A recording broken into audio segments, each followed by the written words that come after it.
तो क्या होगा, आपके पास कलाम नहीं होगा। जब आपके पास कलाम नहीं होगा तो अनोइंटिंग जब आएगी तो आपकी लाइफ में वो आपको भी नुकसान दे सकती। हालेलुया। क्यों?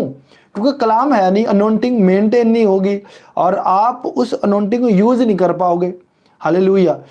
क्योंकि आपको एवरीडे काम करना है, आपको हर रोज अपनी स्लीप उठानी है, हर रोज काम करना है, हर रोज कहना है, हर रोज खुदावंद एक दिन में तो सारी चीजें नहीं बता देगा ना कि तेरी लाइफ में ये कड़वे दाने जो है वो बोए हुए। जिस तरह तो आप रूहानी तौर पर बढ़ते हो, आपके माइंड में आती हैं बातें, होली स्पिरिट बताता है, आप पाखरू को इनवाइट करते हो, जिस तरह से आप उसमें बढ़ते जाते हो तो फिर आपको याद आना शुरू हो जाता है शैतान ने ये चीज जो है ये छुपा के रखा, ये छुपा के रखा। खुदा फिर क्या करता है, उस पावर के जरिया से वो चीजें रिवील करता जाता है, अपनी प्रेजेंस के जरिया से। हालेलुया।